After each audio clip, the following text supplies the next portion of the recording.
नमस्कार. सत्य आणि मीरा बसलेले असतात त्यावेळेला तिथे सुधाकर येतात. सुधाकर म्हणत असतात, काय मग जोडगोळीने पुढचा निर्णय घेतला की नाही? हे वाक्य ऐकल्यावर आता सत्य म्हणत असतो, बाप पुढचा निर्णय म्हणजे? त्यावर लगेचच आता मागून निरूपा येते. ती म्हणत असते, काय हो तुम्ही, या सत्याला कुठे समजणार आहे तुमची भाषा? त्यावर लगेचच आता सत्य म्हणत असतो, निरूपा मग माझ्या भाषेत बोलायला सांग की. आणि अशातच आता निरूपा म्हणत असते, तुला नाही सांगणार मी, मी माझ्या सुनेला सांगणार. आणि हे वाक्य थेट आता मीराला खूपच आवडलेलं असतं, कारण निरूपाने पहिल्यांदाच मीराला माझ्या सुनेला असं म्हटलेलं असतं. आणि लगेचच निरूपा मीराच्या जवळ येते आणि तिच्या खांद्यावर हात ठेवून म्हणत असते, काय मग कधी निघताय हनीमूनला? हे वाक्य ऐकल्यावर आता थेट मीरा लाजते. सत्य म्हणत असतो, ए निरूपा काय बोलते तू हे? त्यावर लगेचच आता निरूपा म्हणत असते, एवढा काय लहान राहिलेला नाहीये तू आता लाजायला. आणि अशातच आपण पाहतोय मीरा म्हणत असते, पण आत्ता? त्यावर लगेचच आता निरूपा म्हणत असते, मग एक काम करा ना, अजून 20 वर्षानंतर जा. त्यावर लगेचच आता सुधाकर हसू लागतात. आणि अशातच आता मीरा स्वतःच्या मनात बोलत असते, आत्ताच जाऊन कसं चालेल, आत्ताच ती संदूक माझ्या हाती लागली आहे. त्या संदुकीमध्ये नक्कीच काहीतरी आहे. त्या संदुकीमधलं रहस्य जर मी बाहेर काढलं तर लवकरात लवकर मला यांच्या आईपर्यंत पोहोचता येईल. आणि अशातच आपण पाहतोय निरूपा मीराला म्हणत असते, काय गे मीरा, कुठे हरवलीस तू? तुझ्याशी बोलते मी. त्यावर मीरा म्हणत असते, होय होय बाईसाहेब बोला. त्यावर निरूपा म्हणत असते, काय काय म्हणालीस तू मला? त्यावर लगेचच आता मीरा म्हणत असते, माझं काय चुकलं का? मी बाईसाहेब म्हणाले तुम्हाला. त्यावर लगेचच आता निरूपा म्हणत असते, आजपासून मला बाईसाहेब अशी हाक मारायची नाही हा. आता निरूपाने हे चिडून म्हटलेलं असतं. आणि अशातच आता मीरा लगेचच बोलू लागते, पण काय चुकलंय माझं, मला सांगा तर. त्यावर मीराला निरूपा म्हणत असते, आजपासून तुम्हाला सासूबाई नाहीतर आई अशी हाक मारलीस तरी चालेल. हे वाक्य ऐकल्यावर मीराला खूपच भरून येतं. आणि मीरा म्हणत असते, सासूबाई नाही, आई हाक मारीन. हे वाक्य ऐकल्यावर मीराच्या समोर असलेल्या सुधाकर आणि सत्याला हे खूप छान वाटलेलं असतं. आणि निरूपाने लगेचच मीराला मिठी मारलेली असते. आज मीराच्या तोंडून पहिल्यांदाच आई ही हाक ऐकल्यानंतर निरूपाला सर्वात छान वाटलेलं असतं. एवढं छान तर कधी त्या देविकाने हाक मारल्यावर सुद्धा वाटलेलं नसतं. देविकाच्या हाकेमध्ये फक्त लालच दिसत होती, पण या मीराच्या हाकेमध्ये प्रेम आणि एक आपुलकी वाटत होती. अशातच आता निरूपाने मारलेल्या मिठीतही मीराला आपलेपणा जाणवत असतो. आणि अशातच आता त्या दोघांना एकत्र पाहून तिथे आलेल्या आजीने बोट मोडलेली असतात.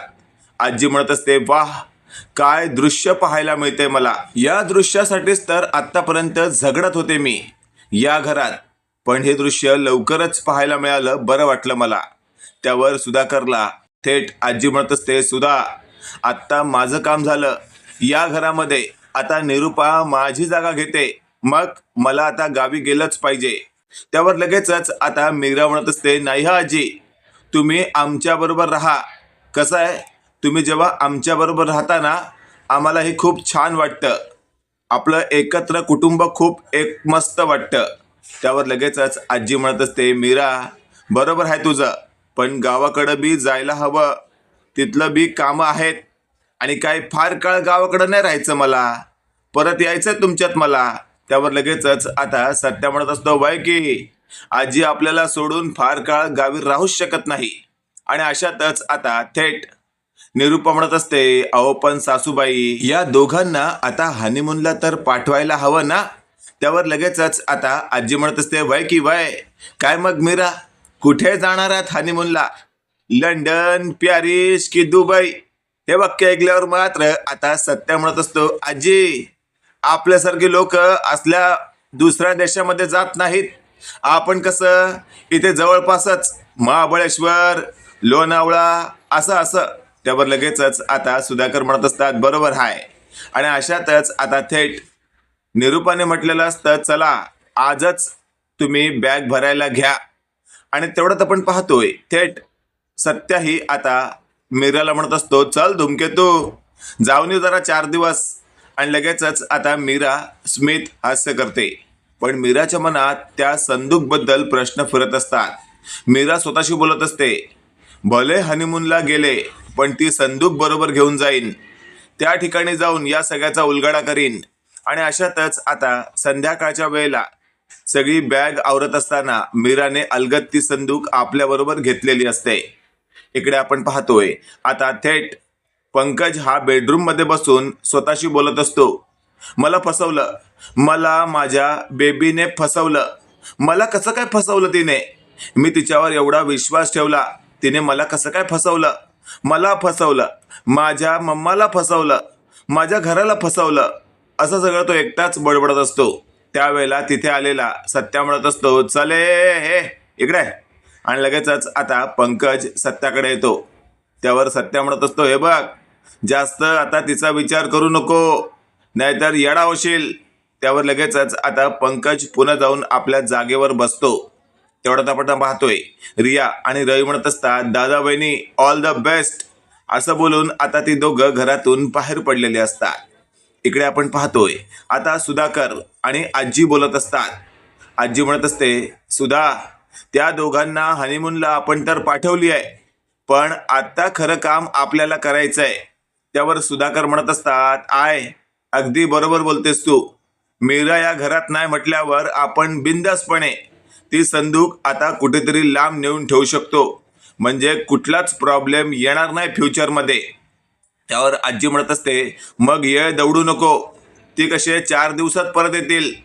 तू उद्याच्या उद्या ती संदूक नेऊन त्याचा कुठेतरी ठाव ठिकाणा लाव.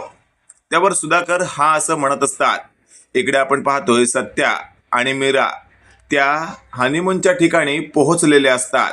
तिथे गेल्यावर सत्या म्हणत असतो, चल धूमकेतू, मी फ्रेश होऊन घेतो. आणि लगेचच सत्या फ्रेश व्हायला गेलेला असतो.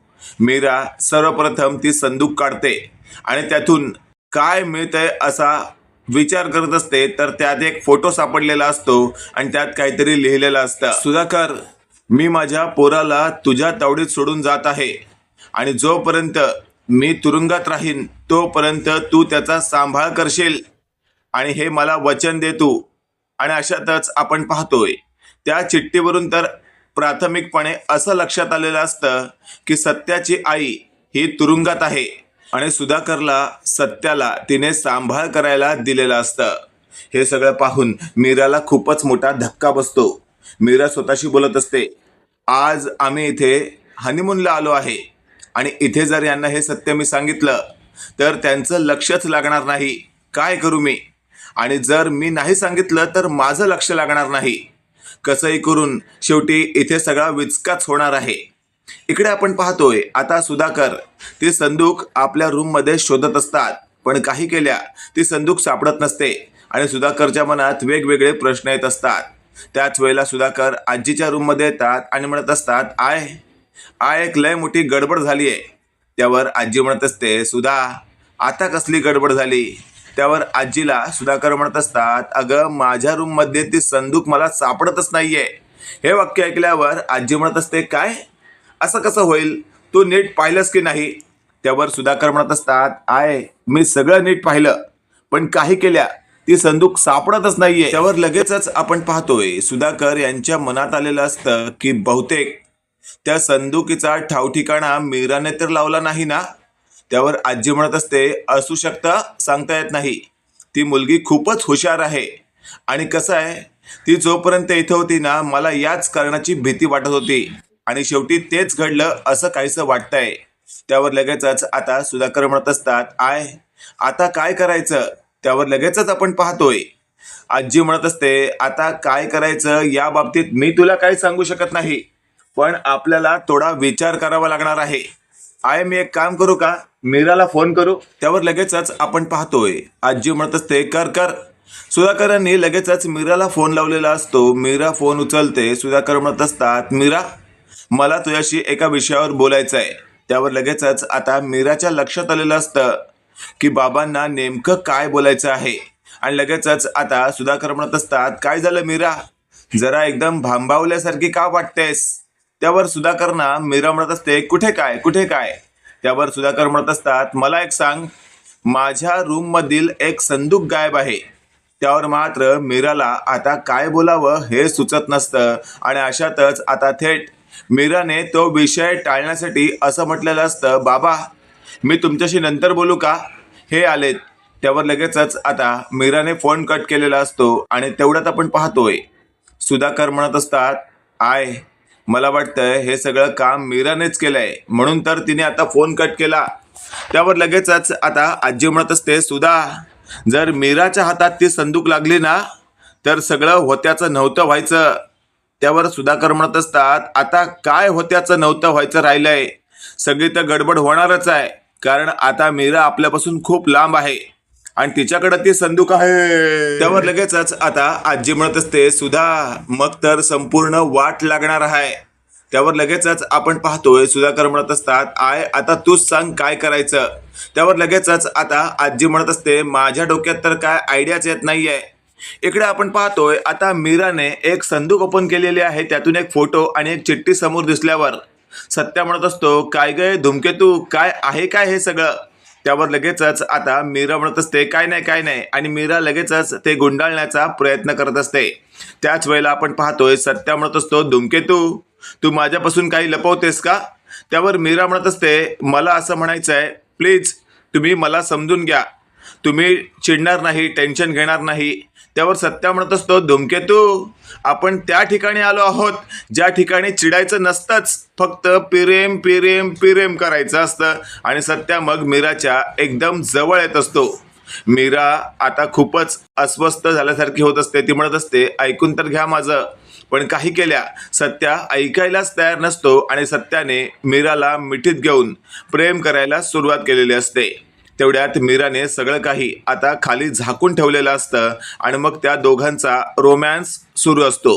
इकडे आपण पाहतोय निरूपा सत्याच्या वडिलांकडे आलेली असते. ती म्हणत असते, काय हो कसला विचार करताय, सकाळपासून पाहते तुम्ही खूपच टेन्शनमध्ये आहात. त्यावर लगेचच आपण पाहतोय सुधाकर म्हणत असतात, निरूपा सगळं काही उलट होणार आहे. हे वाक्य ऐकल्यावर निरूपा म्हणत असते, म्हणजे? त्यावर सुधाकर म्हणत असतात, माझ्या बेडरूम मधील ती संदूक गायब आहे. त्यावर निरूपा म्हणत असते, तुमच्या लक्षात येतंय का, खूप मोठी गडबड करताय तुम्ही. त्यावर सुधाकर म्हणत असतात, मी काही करत नाहीये, खरं तर मीरा जेव्हापासून घरात नाहीये तेव्हापासून ती संदूक गायब आहे. त्यावर निरूपा म्हणत असते, एक गोष्ट लक्षात ठेवा, उद्या जर त्या मीराला कळालं ना की मी तिची खरी सासू नाहीये तर माझी काहीच किंमत राहणार नाही त्या नजरेसमोर, आणि असं काही होऊ नये अशी माझी इच्छा आहे. त्यावर लगेचच आता सुधाकर म्हणत असतात, काळजी करू नकोस तू, आपली मीरा खूपच गुणाची आहे, तुला अशी फाट्यावर नाही मारणार ती.